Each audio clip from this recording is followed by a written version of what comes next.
Dalam kamar Kim Gongja, tiba-tiba terdengar suara dari sesosok yang tak biasa. Sosok tersebut tidak menyangka ada seseorang yang bisa melihat dan mendengarnya. Sosok itu tampak kebingungan dengan keberadaannya di sana, lalu bertanya tentang keberadaan Markus, yang juga dikenal sebagai Sword Saint. Apakah sosok itu adalah roh pendamping milik Sword Saint? Sosok itu membenarkan. Saat itulah Kim menyadari sesuatu.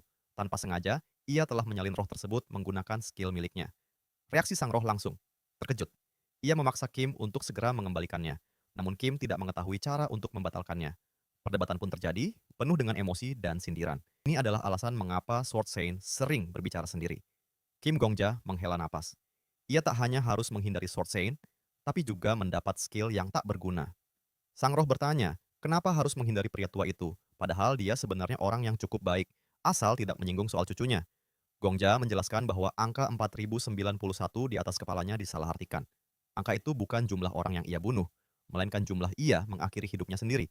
Sementara pembunuhan yang ia lakukan hanya satu. Orang yang ia bunuh adalah tiran. Ia kembali dari 11 tahun dari sekarang, demi membalas dendam. Dengan skill miliknya, ia bisa menyalin kemampuan orang yang membunuhnya. Ia mendapat skill kembali ke 24 jam sebelum kematian dari Kaisar Api. Karenanya, Kaisar Api tidak akan bisa dibunuh selagi memiliki skill tersebut. Maka dari itu, ia kembali ke masa lalu sebelum Kaisar Api membangkitkan skillnya. Sang roh kagum dengan tekad pemuda itu dan menanyakan namanya. Namaku Kim Gongja.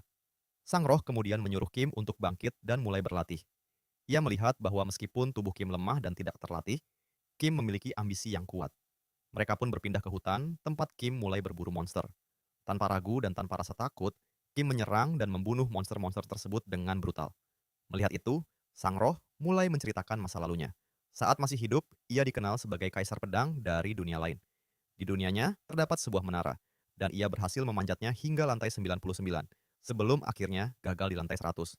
Ia menjelaskan di level itu, seseorang bisa menilai bakat seorang hunter hanya dengan sekali melihat. Kim mengakui bahwa ia tidak memiliki bakat bertarung. Namun, sang roh menolak pernyataan itu. Menurutnya, Kim memang tidak memiliki teknik, tidak terlatih, dan bahkan tidak bisa merasakan aura. Tetapi ia memiliki satu hal yang sangat langka. Ia tidak takut pada kematian. Sesuatu yang biasanya menjadi insting dasar manusia, justru telah hilang dari dirinya. Kemungkinan karena ia telah mati lebih dari 4.000 kali. Bagi sang roh, itu adalah bakat luar biasa. Ia menjelaskan bahwa bakat tidak selalu berasal dari sejak lahir, tetapi bisa terbentuk dari pengalaman. Dan melampaui rasa takut terhadap kematian adalah salah satu hal tersulit yang bisa dicapai seseorang.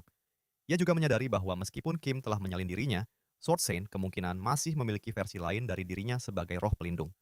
Pada akhirnya, sang roh memutuskan untuk membantu Kim.